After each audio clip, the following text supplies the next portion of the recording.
오늘 말씀의 제목은 생명나무와 선악을 알게 하는 나무라는 제목입니다. 생명나무와 선악을 알게 하는 나무라는 제목입니다. 성경의 맨 처음 시작에 있는 창세기라는 책을 읽고 있어요. 창세기라는 책의 특히 1장을 보시면서 이 모든 것의 기원에 대해서, the origin에 대해서 우리가 생각해 봤습니다. 세상에 많은 정보들과 지식이 있지만 모든 것의 기원에 대하여 논리적 개연성을 갖고 설명하는 것이 굉장히 드물어요. 이게 모든 것의 시작은 이것이다 라고 우리들한테 자신 있게 설명해 주는 것은 굉장히 드물다라고 볼 수 있습니다. 하나님의 말씀인 성경의 첫 시작 창세기에는 무에서 유로, 엑스 니힐로, 아무것도 없는 그 모든 것 가운데 하나님께서 존재하도록, 우리가 존재하도록 만드신 그 창조에 대하여 하나님께서 설명하고 계세요. 시간과 공간의 존재의 원인에 대해서 설명하고 계신 거예요. 그러니까 우리가 존재한다. 이것은 지금 우리가 느끼고 있는 이 시간, 그리고 이 공간, 이 모든 것들이 있기 때문에, 그게 시작됐기 때문에 그 안에서 우리도 이렇게 숨쉬고 생각하고 그것에 대해서 같이 이야기할 수 있도록 하나님께서 시작하셨다라는 것을 창세기에서는 되게 담대하게 그것의 시작이 이분이다라고 우리들에게 설명하고 있다라는 거예요. 지금 현대까지 21세기까지 유효하게 존재의 원인에 대해서 설명하는 사상은 이게 굉장히 도덕적이고 개연성 있게 그게 연결되면서 이게 모든 것의 시작이야 라고 우리들한테 설득력 있게 설명하는 것은 창세기에 있는 이 여호와 하나님이 유일하다라고 볼 수가 있어요. 창세기 1장에서 설명하고 있는 이 모든 것의 근원은 우리들에게 우리는 어디서 왔고 우리는 어디서부터 시작되었는지 그 질문에 대해서 아주 명쾌하게 우리에게 답을 하고 있다라는 것이죠. 물론 과학에서도 최선을 다해서 이 오리진, 기원에 대해서 설명하기 위해서 굉장히 노력하고 있어요. 제가 책을 읽지 못했지만 굉장히 여러 번 접하게 된 유명한 분이 있는데 리처드 도킨스라는 분이 있어요. 이기적 유전자라는 책으로 일약 스타가 되신 분이시고 이 진화론 안에서는 굉장히 저명한 사람이라고 해요. 영국 학자인데 이 사람은 또 유명하게 왜 제가 많이 듣게 됐냐면 되게 전투적인 무신론자예요. 이 종교는 박테리아 같아서 특히 우리가 믿고 있는 이 하나님, 이 기독교는 굉장히 박테리아 같은 거여서 인류 문화 가운데 사라져야 된다. 그것 때문에 우리가 얼마나 많은 잘못을 저지르고 있는지 아느냐. 이것은 사라져야 될 것이다 라고 강력하게 얘기하는 사람이에요. 그것에 대해서 책도 쓰고 강연도 하고 굉장히 적극적으로 그 이야기를 하는 그런 사람이라는 거죠. 자, 그러면은 그 진화로 이 모든 것들을 설명할 수 있다라고 하는 사람이 설명하는 오리진. 그 진화라는 것도 뭔가가 존재하기 때문에 그게 점점 뭔가 지금의 형태로 나타났다 이렇게 이야기를 해야 되는데 그러면 그 시작은 무엇이냐라고 했을 때 이 사람은 이렇게 이야기합니다. 아직 잘 모릅니다. 정확하게. 하지만 과학이 발전하면 우리는 알 수 있게 될 겁니다. 그러면 당신이 생각하는 가장 중요한 시작의 시나리오는 뭐라고 생각합니까? 저 우주 먼 곳에 있는 어떤 지적인 생명체가 우리보다 훨씬 더 고도로 발전된 그런 지적인 생명체가 이 지구에 생명이 될 수 있을 만한 것을 심고 갔다. 그것으로부터 시작되어서 지금의 우리의 형태의 그런 모습의 지구 안의 생명체들이 이렇게 만들어졌다. 그것이 되게 가능한 그런 시나리오다라고 생각을 한다. 이렇게 이야기를 하는 거예요. 그 인터뷰하는 분이 그러냐고 그러면서 했는데 저는 이 리처드 도킨스가 갖고 있는 그런 과학적 성과나 그리고 이 사람이 정말로 이야기하고자 하는 바가 폄하되어야 된다고 생각하진 않아요. 근데 이게 제가 말하고 싶은 건 그겁니다. 이 리처드 도킨스라고 하는 이 분도 그 오리진에 대해서는 명확하게 설명하는데 한계가 있더라. 이 부분에 대해서 좀 같이 짚고 넘어가고 싶었던 거죠. 그래서 천체 물리학이나 여러 가지 물리학자들 같은 경우에 시작이 빅뱅 이론으로 이렇게 표준 우주론으로 우리가 설명이 가능하다. 그것을 요즘 많은 학자들이 받아들이고 있어요. 빅뱅 이론. 그렇지. 빅뱅이 있어서 우주가 이렇게 팽창하면서 이렇게 지금의 형태의 우주가 됐고 그 안에 있는 그런 생명체들이 그런 모든 관계 안에서 그런 가능성 안에서 시작된 것이다. 그래서 과학자들끼리 또 서로 또 물어봅니다. 그러면 그 빅뱅 이전엔 무엇이냐? 그 빅뱅의 시작은 무엇이냐? 빅뱅 시작 전에 이렇게 많은 우주들이 우주 밖에는 있다. 다중우주론. 이런 우주들이 여러 개 있어서 그 중에 한 우주가 지금 우리가 살고 있는, 우리가 존재하고 있는 이 우주이다. 그럼 또 그 다중우주 저는 뭐냐? 우선 다중우주조차도 우리가 과학으로 탐구할 수 있는 영역이 아니어서 과학자들 사이에서도 이거는 좀 과학이라고 얘기하기엔 좀 그렇다. 아직은 사상에 가깝다. 이렇게 이야기하는 거예요.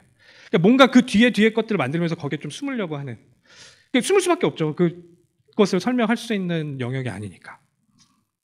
그래서 이제 뭐 양자역학을 이용해서 저 막 쪼개서 저 안에 있는 그 양자 단위의 그런 역학을 이용해서 뭔가를 설명을 해보기 위해 과학에서도 엄청난 노력들을 하고 있어요. 제가 이 최첨단에 있는 과학자들이 한 인터뷰들을 쫙 봤는데 대부분의 사람들은 아직은 미스터리다라고 이야기하는 게 솔직한 이 과학자들의 이야기예요.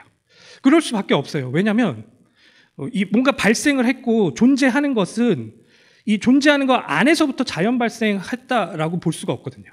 뭔가 존재하는 것 외부에서 이것을 시작해야만 이것이 시작될 수 있기 때문에 어떻게 보면 과학이 사용하는 그 도구, 뭔가 지금 있는 현상들을 잘 개연성 있게 설명하려는 그런 과학적인 그런 모든 도구들이 미치지 않는 영역에 있는 이야기이기 때문인 거예요. 근데 우리 그 과학자들이 계속해서 뭔가 그 밖에 있는 것을 어떻게 해서든 설명하려고 그것을 어떻게든 지금 있는 현상을 통해서 알아가기 위한 노력, 이런 것들은 우리 인류의 모든 지성사나 뭐 과학적인 것이나 뭐 우리의 삶에도 영향을 주는 중요한 발전을 이루는 아주 중요한 호기심이기도 해서 그것을 필요 없다라고 이야기할 수는 없어요. 하지만 제가 말씀드리고 싶은 것은 그 과학자들도 결국엔 그 오리진에 대해서는 명확하게 설명하는 것에 한계가 있다라고 이야기하는 것이 이분들의 솔직한 이야기라는 거예요.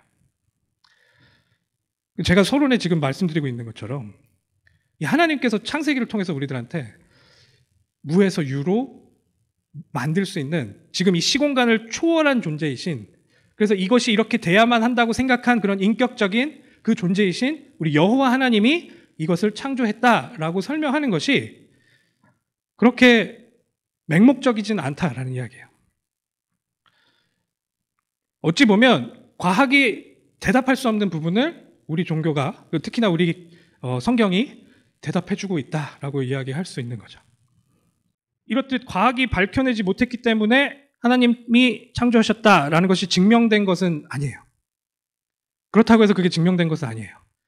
우리 신학 안에서도 갭 티어리라고 뭔가 과학이 설명하지 못하는 것은 그거 봐, 그거 하나님이 하신 거야 라고 이야기하는 그런 신학이 있는데, 그런 신학 같은 경우에는 하나님께서 이 모든 물질 세계를 초월하셔서 계신, 이 시간과 공간을 초월해서 계신 그 하나님을 뭔가 지금 우리가 말하고 있는 과학에 뭔가 이렇게 붙어있는 그런 존재로서 이해하도록 설명하기 때문에 저는 이 성경적인 그런 표현은 아니라고 봐요. 하나님께서는 이 모든 과학과 이 모든 우리 존재하는 것들을 직접 창조하셨고 직접 운행하고 계신, 그 질서를 만드신 그 창조주 하나님이시다라고 우리는 이 말씀을 통해서 이해하고 받아들이는 게 이 성경을 통해서 우리들한테 하나님이 자신을 이야기하는 올바른 이해인 것입니다. 이 모든 것들을 이 존재하는 이 시공간 밖에서 우리를 만드신 그 하나님이 이렇게 모든 것들을 말씀을 통하여 만드셨다라고 한 설명이 창세기 1장이라는 것이죠. 그러면 이 과학은 무엇이냐? 그 하나님이 만들어 놓으신 놀라운 이 세계를 탐구하고 알아가는 아주 또 중요한 그런 학문이에요. 우리 요 시편 19편 1절에서 4절에 보면 하늘이 하나님의 영광을 선포하고 궁창이 그의 손으로 하신 일을 나타내는도다. 날은 날에게 말하고 밤은 밤에게 지식을 전하니 언어도 없고 말씀도 없으며 들리는 소리도 없으나 그의 소리가 온 땅에 통하고 그의 말씀이 세상 끝까지 이르는도다. 하나님이 해를 위하여 하늘에 장막을 베푸셨도다. 창세기 기자가 이 하나님의 존재에 대해서 설명을 하고 있어요. 하늘이, 이 존재하고 있는 이 하늘이 하나님의 영광을 선포하고 있대요. 그 궁창이 그의 손으로 하신 일을 나타내고 있어요. 어찌 보면 이 과학은요, 그 하나님께서 만드신 이 세상을 어떻게 하나님께서 이 세상을 질서 있게 이렇게 만드셨는지를 알아가는 또 하나의 하나님을 알아갈 수 있는 방법일 수도 있어요. 이 모든 것을 하나님께서 창조하셨고 그 창조하신 것을 알 수 있도록 하나님께서는 두 개의 책을 우리에게 주셨는데 첫 번째는 이 성경이고 두 번째는 이 자연이라는 거예요. 이것을 통해서 하나님께서 이 모든 것들을 이렇게 질서 있게 아름답게 창조하셨구나. 우리는 그렇게 알아간다는 것이죠. 그래서 실제로 이 미국에 있는 이 과학자들 대상으로 설문을 했는데 저는 무신론자가 대부분일 줄 알았거든요. 근데 한 40%가 우선은 신자예요. 그 과학자들 중에. 그리고 한 20%는 무신론자. 신님 필요 없다. 그리고 한 나머지 40%는 무엇이냐? 불가지론자들이에요. 그러니까 알 수가 없다. 이게 무엇인지. 어디서부터 시작 신이 진짜 있는지 없는지 그건 알 수가 없다. 어떻게 보면 그게 가장 솔직한 그런 표현일 수 있겠죠. 우리는 지금 그 창조, 이 모든 것들을 있게 한, 존재하게 한 그 하나님을 창세기 1장을 통해서 지금 알아갔어요. 우리가 믿는 그 하나님은 이 모든 것을 존재하게 하신 그 제1원인이시라는 거예요. 그 하나님이 오늘 본문을 보니까 인간을 창조하십니다. 첫 번째입니다. 인류의 시작에 대해서 지금 본문이 이야기하고 있는데요. 저희가 성경을 좀 읽어가면서 같이 좀 더 자세하게 이야기를 해보죠. 전 우주를 창조하신 그분이 인간을, 우리 1장에서는 그 인간을 어떤 식으로 창조하셨어요? 하나님의 형상으로. 하나님의 형상으로 인간을 만드신 모습이 그 1장에서 나타나죠. 이 모든 것들을 지금 주장하고 계시는 그분이 그 인간을 굉장히 소중하게, 특히나 하나님의 모습대로, 하나님의 형상대로, 하나님의 아들로 그 인간을 만드셨다. 그리고 1장에서는 이야기하고 있어요. 근데 2장에서는 조금 다른 각도의 것을 강조해서 다시 설명을 하고 있어요. 4절입니다. 이것이 천지가 창조할 때 하늘과 땅의 내력이니 여호와 하나님이 땅과 하늘을 만드시던 날에. 이 내용 같은 경우에는 다음에 저희가 톨레도 포뮬라라는 것을 설명하면서 다음에 좀 더 설명을 할게요. 오늘은 이게 주제가 아니니까. 여호와 하나님이 땅에 비를 내리지 아니하셨고 땅을 갈 사람도 없었으므로 들에는 초목이 아직 없었고 밭에는 채소가 나지 아니하였으며 안개만 땅에서 올라온 지면을 적셨더라. 지금 이 내용을 보면 1장에서 설명하고 있던 그 창조랑 뭔가 이게 언밸런스한 것처럼 느껴질 수가 있어요. 이 1장에서 우리가 기억하기로는 요 채소들, 씨 맺는 것들, 이런 것들을 언제 만드셨죠? 셋째 날 만드셨단 말이에요. 근데 인간은 언제 만드세요? 여섯째 날 만드셨단 말이에요. 근데 지금 이 성경 2장에서는 이게 뭐야? 갑자기 이게 그 채소들이 없다고 얘기를 하는 거예요. 근데 인간이 벌써 지금 이 상황 가운데서는 뭔가 순서가 좀 약간 1장에서 말하고 있는 거랑은 좀 다른 것처럼 느껴질 수가 있어요. 근데 지금 이 모세는 창세기 2장에서 지금 단어들을 잘 사용을 하면서 1장에서 설명하지 않았던 디테일한 내용들을 지금 2장에서 디테일하게 설명하고 있다라고 간단하게 우선은 이해하실 수가 있어요. 제가 그 남자와 여자를 창조하는 것, 2장의 말미에 나오는 부분에 대해서는 지난번에 설명을 드렸죠. 오늘 이 인간 자체가 만들어지는 이 내용 안에서도 하나님께서는 그 순서가 이렇게 막 뒤죽박죽 됐구나. 이렇게 그냥 받아들이는 것이 아니고 이 안에서 이 단어들을 하나님이 어떻게 사용하셨는지 그걸 좀 간단하게만 보고 좀 이해하면서 넘어가면 좋겠는데, 여기에서 지금 하나님께서 땅을 갈 사람이 없기 때문에 초목 그리고 채소가 아직 나지 않았다. 사람이 있어야 이것들이 생긴다라고 이야기를 했는데, 우리가 그냥 한글로 보기에는 창세기 3장에 나오는 그 단어와 동일한 것처럼 이해될 수 있겠지만, 여기에서 이야기하는 요 채소 같은 경우에는, 그리고 초목이라는 단어 같은 경우에는, 특히나 이 초목이라는 단어는 그런 좀 엉겅퀴 같은 그런 3장에서 이야기하고 있는 것이랑은 다른 단어를 또 사용을 하고 있는 거예요.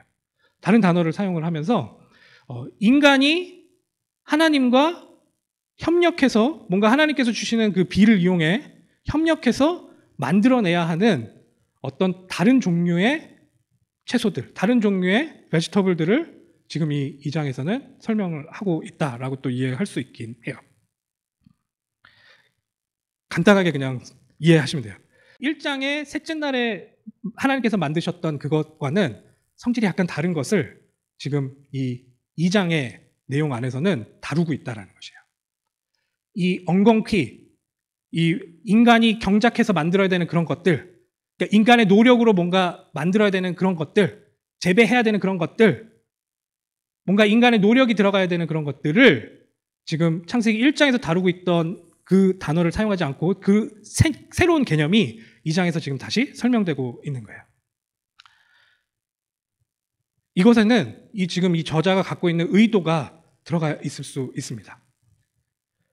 지금 이 저자는 여러 가지 그런 자료들을 짬뽕해서 지금 우리들한테 이것을 쓰고 있기 때문에 1장에서 말하는 건 2장에서 말하는 거랑 뭔가 어긋나 보이지만 그래도 나는 이걸 그냥 억지로 갖다 붙이겠어가 아니고 2장에서 인간에 대한 설명을 다른 각도로 하기 위해 인간의 창조를 설명하기 위해 지금 다른 단어를 이용해서 지금 이 인간의 창조의 내용을 더 구체적으로 2장에서 설명하고 있다. 그렇게 이해하시면 된다는 거예요. 그래서 그 3장에서 말하고 있는 그거랑은 조금 다른 그런 것들이 지금 2장에서 다뤄지고 있다. 이렇게 이해하시면 조금 더 접근하시기가 편하시죠.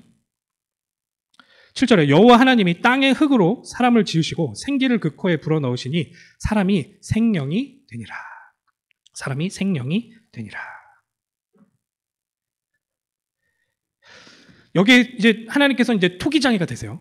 토기장애가 되셔서 인간을 이제 하나님 땅의 흙으로 이렇게 빚으시는 그런 내용이 나오는데 이게 어떻게 보면은 조금 더 먼지에 가까운, 그러니까 어떻게 보면 땅에 있는 티끌, 아담아, 그러니까 이 땅에 있는 그 먼지를 이용해서 인간이 하나님에 의해 만들어지는 장면을 바로 다시 설명을 합니다. 그리고 그 인간이 만들어져서 아까 말씀하신 그런 채소와 그 식물들을 재배해야 되는 그런 존재를 만드시기 위해 하나님이 인간을 지금 구체적으로 뭘 가지고 어떤 걸 가지고 만들고 있는지를 설명하고 계신 거예요. 이건 간단하게 이 땅에 있는 흙, 그것을 사용할 때는 인간이 하나님으로부터 만들어진 피조물인 것을 강조할 때 나는 먼지로부터 왔습니다. 나는 저 흙에서부터 왔습니다. 라고 성경이 전반적으로 설명을 하고 있어요. 그거를 부각해서 지금 이 인간이 하나님의 피조물이에요. 하나님의 피조물인데 그것도 굉장히 어떻게 보면 하찮을 수 있는 그 먼지, 땅의 그 흙으로 만들어진 그런 존재이다라는 것을 강조해서 지금 2장에서 우리에게 설명하고 있다는 거예요. 자, 1장에서는 우리가 하나님의 아들이었어요. 하나님의 형상이었어요. 하나님의 형상으로서 하나님의 상속자의 모습으로 나타납니다. 근데 2장에서는 그 모습과 동시에 하나님께서 생명되게 하는, 원래는 가치 없던 그 먼지의 존재였던 것을 하나님께서 직접 주도권을 가지시고 이것을 생명 있도록 만드시는 그런 존재로서의 인간을 2장에서는 지금 강조해서 설명을 하고 있다는 거예요. 우리는 누구다? 하나님의 피조물이다. 하나님께서 그 티끌로부터 만들어내서 거기에 하나님의 생명이 들어가게 한 그런 존재다. 여기서 강조하고 있는 것은 뭐라고요? 하나님의 피조물이다. 하나님의 온 우주를 창조하신 그분이신데 1장에서는 그 하나님의 아들로 만들었다라고 설명을 했는데 2장에서는 그거와 동시에 아무 값어치가 없었던 그런 더스트로 만들어진, 하지만 그 하나님께서 생명을 부어 넣으셔서 숨쉬고 이렇게 생활할 수 있는 생명이 되어진 그런 존재다. 그거에 대해서 강조해서 지금 설명을 하고 있다는 것이죠. 그렇게 하나님께서는 그 인간을 만드시고는 여호와 하나님이 동방의 8절입니다. 여호와 하나님이 동방의 에덴의 동산을 창설하시고 그 지으신 사람을 거기 두시니라. 에덴이라는 지역이 있고 그 에덴이라는 지역 안에 동편에 동산이라는 곳을 만드셨어요. 어떻게 보면 정원 같은 걸 만드신 거예요. 펜스를 친 정원을 만드셔서 거기에 누가 누구를 갖다 놔요? 하나님이 그 만든 그 인간을 거기에 이렇게 딱 갖다 놓는 장면이 나타나는 거예요. 에덴이라는 곳에 에덴 전체가 동산이다 이렇게 이해할 수 있는데 그것보다는 원어적으로 보면 에덴의 동편에 있는 어떤 한 정원에 그 인간을 갖다 넣는 그런 모습이에요. 그 안에 들어가는 장면이에요. 이 동편으로 들어가고 동편에서 그 안으로 들어간다.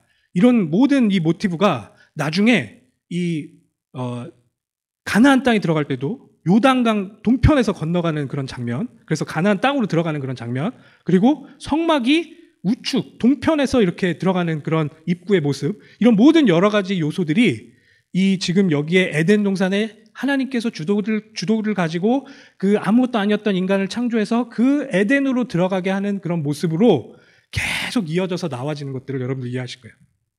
그렇게 보실 수 있게 되면 나중에 이 에덴 동산, 그리고 에덴에 있는 이 정원의 그림이 예수 그리스도를 통해서 어떻게 성취되어지는지 여러분들 이해하게 될 겁니다. 그거는 제가 그냥 우선 밑밥으로 이렇게 깔아놓고 조금 더 제가 지금 설명하고자 하는 그런 내용들에 집중해서 지금 계속 설명해 볼게요. 자, 그래서 2장에서는 1장에서 하나님이 인간을 남자와 여자로 창조하셨다라는 그 말을 더 구체적인 버전으로 인간의 창조에 대한 것을 더 구체적으로 지금 우리들에게 설명을 하고 계시는데, 지금 여기에서 강조하고 있는 것은 뭐라고요? 하나님이 인간을 하나님의 피조물로, 하나님의 통치 아래 있는 피조물로 만드셨다.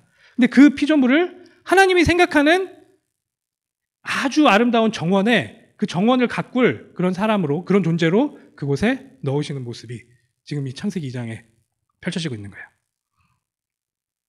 여호와 하나님이 그 땅에서 보기에 아름답고 먹기에 좋은 나무가 나게 하시니 동산 가운데에는 생명나무와 선악을 알게 하는 나무도 있더라. 그 정원 안에 여러 가지 먹음직스러운 그런 것들을, 나무들을 하나님께서 다 이렇게 만드셨대요. 그리고 그 안에는, 그 중간에는, 그러니까 이 위치적으로 그 중간, 뭐 이렇게 볼 수도 있겠지만, 어몽, 그 안에, 그 중간에, 그 가운데에 생명나무랑 선악을 알게 하는 나무도 그 안에 두셨다. 이렇게 설명을 합니다. 하나님께서 생명이라는 것과 지금 선악을 알게 하는 것을 아주 강조하면서 피조물인 인간에게 이것을 허락하시고 그것을 기억하도록 그곳에 심으셨다는 거예요. 그게 굉장히 중요한, 우리 인간이 갖고 있는 저 본질을 꿰뚫는 그 하나님께서 우리의 그것을 회복하기 위한, 저 인간이 망가질 수밖에 없는 그런 여건들이 어디서부터 시작되어지는지를 하나님께서는 아시고 그걸 회복하기 위한, 그리고 하나님의 계획이 어떤 것인지를 지금 이 에덴 동산에 인간을 놓고 그곳에 만들어 놓은 나무 2개를 가지고 설명하고 계신 거예요. 생명나무와 선악을 알게 하는 나무가 그곳에 생깁니다. 이 생명의 시작은, 이 생명의 오리진은 누구 손에 있어요? 하나님 손에 있어요. 하나님께서 이 생명을 주관하고 계세요. 하나님께서 시작하게 하셨기 때문에 우리는 이렇게 숨쉬고 생명을 갖고 살아가는 거예요. 이 생명이 끊어지는 것도 누구 손에 있어요? 하나님 손에 있어요. 이 2개의 나무를 통해서 하나님은 우리 이 존재하고 있는 이 인류를 통해 말씀하고 싶은 것이 굉장히 구체적으로 들어있는 것입니다. 아무 가치가 없던 너에게 누가 생명을 불어넣었냐? 내가 너에게 생명을 불어넣었다. 그 생명의 주관을 누가 하고 있냐? 내가 하고 있다.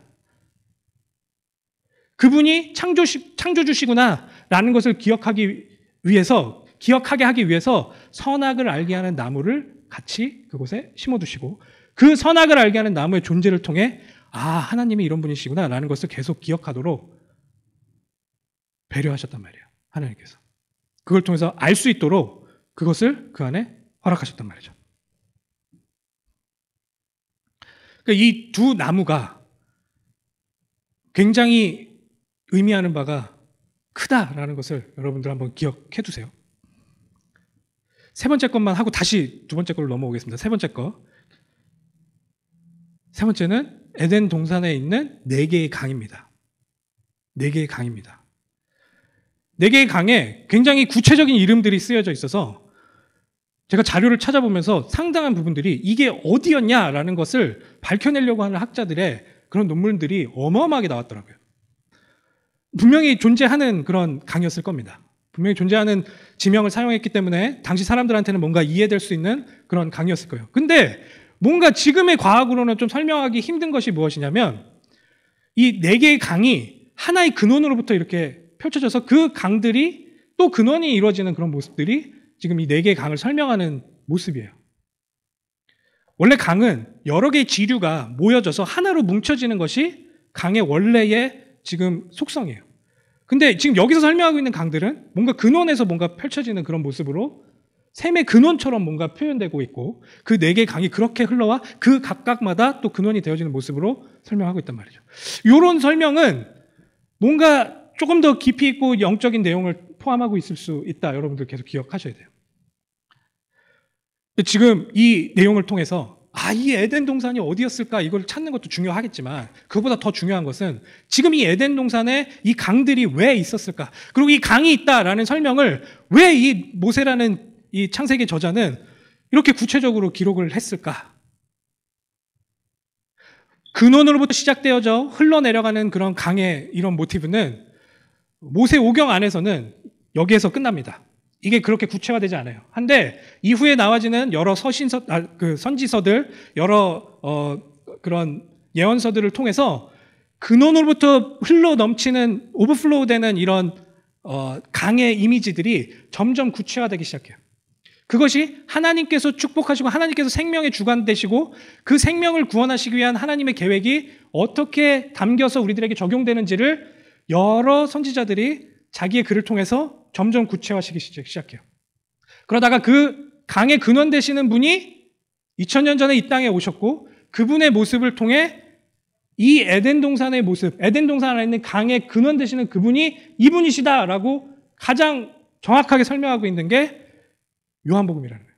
요한복음을 통해 여기서 설명하고 있었던 이 강의 근원, 이 모든 강의 샘의 근원, 이것이 예수 그리스도를 통해 어떻게 우리들에게 확증되어지는지를 자세하게 설명하고 있어요. 자, 그런 내용들이 지금 이 창세기 2장에 굉장히 중요하게 담겨져 있습니다. 제가 오늘 여러분들에게 설명드리고 싶은 것은 요거 한 내용을 구체적으로 여러분들한테 말씀드리고 싶었지만 그거보다는 첫 번째, 하나님께서 인간을 아무 존재도 되지 않았었던 그 먼지 가운데 우리를 빚어서 그 하나님의 생명을 심어 인간으로 피조물로서 만들어지게 했구나. 누구의 주권대로? 하나님의 주권대로. 그러면서 인간을 그 에덴 동산 안에 쉼을 할 수 있도록 그곳으로 초청하셔서 그 안에서 그 하나님과 동행하는, 하나님과 함께하는 존재로 그렇게 하나님의 주도를 가지고 만드셨구나.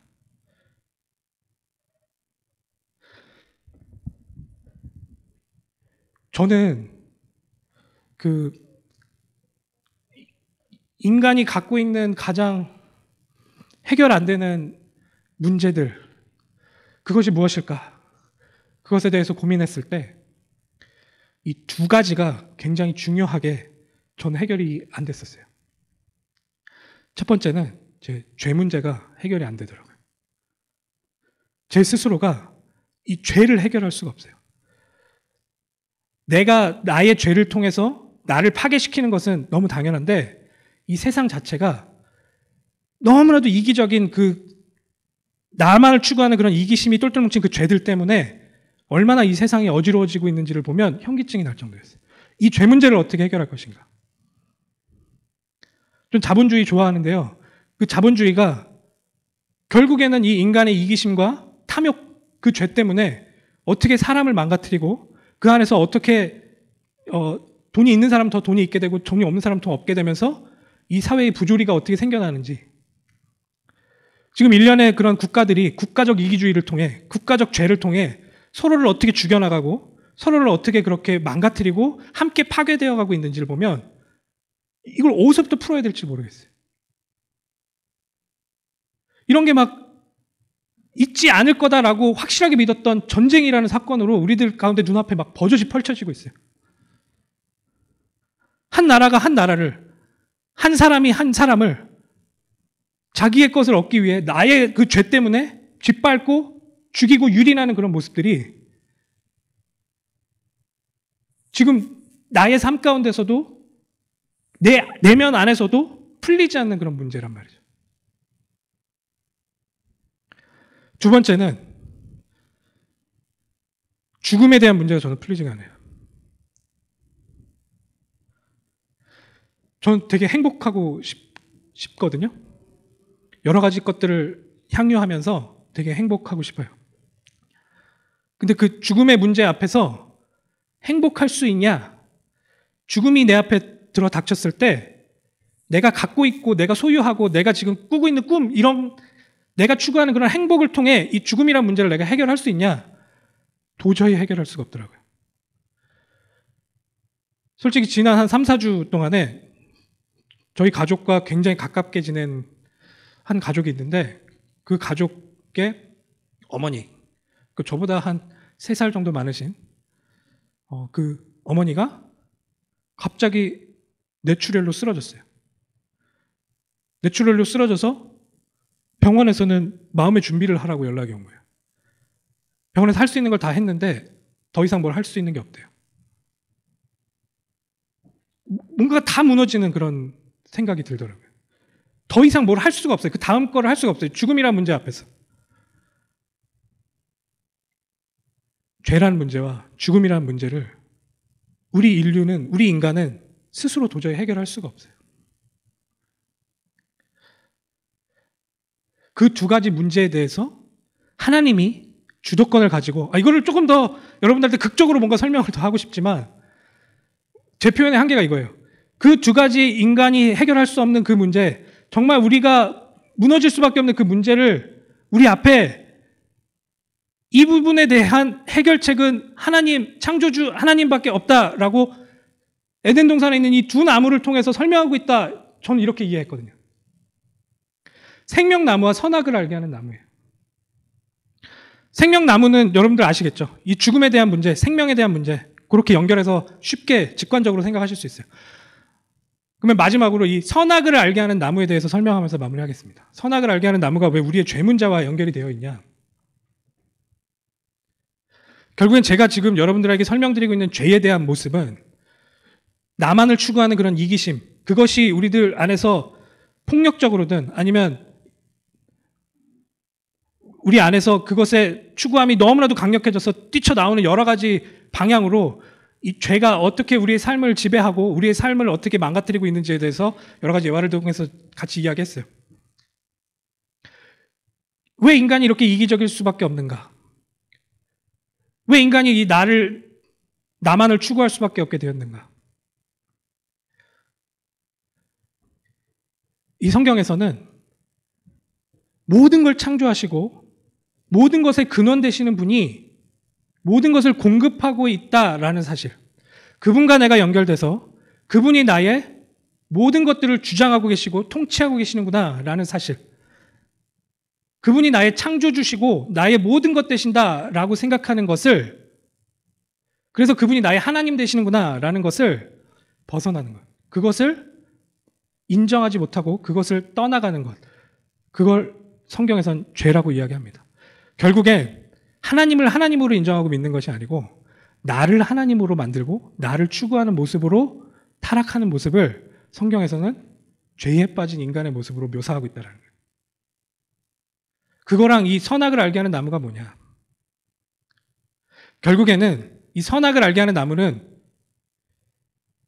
매지컬한 능력이 있어서 이걸 먹으면 뿅 하고 뭔가 선악을 알게 되는 그런 것이 아니고, 이 나무를 보면서 인간이 선과 악이 무엇인지를 알게 해주는 나무다라고 여러분들이 이해하시면 좋겠어요. 무슨 말이냐? 하나님께서 마지막에 인간에게 이렇게 약속하십니다.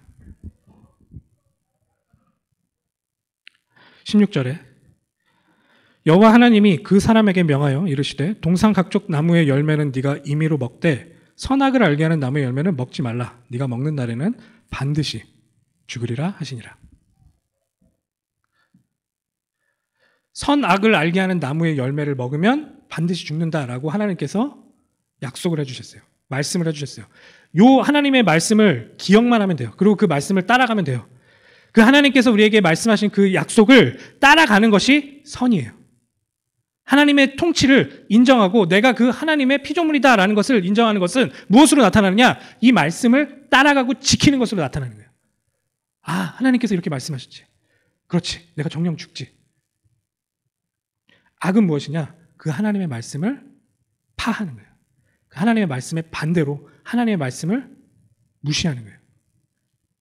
자, 그 나무를 보면 무엇이 선인지 무엇인지 악인지 알 수가 있어요. 무엇이 선이에요? 먹지 않는 것이 선인 거예요. 왜냐? 하나님의 말씀에 우리들로 먹지 말라고 했으니까. 무엇이 악이냐? 그 말씀을 어기고 내가 선악의 판단자가 되어 그 선악과를 먹는 그 모습이 악인 거예요. 우리의 죄 문제는 하나님의 통치를 벗어나냐 아니면 하나님의 통치를 계속 따라가느냐, 이 안에서 드러날 수 있고 확인할 수 있다라는 모습을 지금 에덴 동산에서 설명하고 있다는 겁니다. 여러분이 믿고 있는 이 하나님은 전 우주를 창조하신 분이고 지금 우리 인간을 창조하신 그분이에요. 우리를 만드신 그분이 우리를 어떻게 디자인하셨냐? 하나님 안에서 생명을 얻고 하나님의 통치 가운데 순종하며 살아갈 때 가장 큰 안식을 누리며 행복하게 살아갈 수 있는 그런 모습으로 디자인하셨다라는 것이 2장의 설명인 거예요. 자, 여러분들 안에서 여러분들이 갖고 있는 그런 문제들이 다 여기로 귀속되고 결국엔 이 문제로 귀결되고 이것을 통해 여러분들의 문제를 바라볼 수 있는 그런 눈이 열리게 되는 것이 이 진리를 통해 여러분들이 자유해지는 길이라는 거예요. 창세기 3장에 넘어가서는 조금 더 구체적으로 이 선악을 알게 하는 나무의 열매를 먹고 안 먹고 그것을 통해 인간의 상태가 어떻게 되어지는지 그것을 조금 더 지켜보도록 하겠습니다. 결국엔 이 성경은 여러분들의 죄 문제와 생명의 문제를 해결하기 위해 하나님이 어떻게 성실하게 일하고 계시는지 우리들한테 계속해서 나타내고 있어요. 우리들의 그 문제를 완벽하게 해결하신 그 하나님이 이번 한 주간 여러분들의 삶 가운데 믿어지시고 깨달아지시는 응답이 있기를 다시 한번 기도합니다. 기도하겠습니다.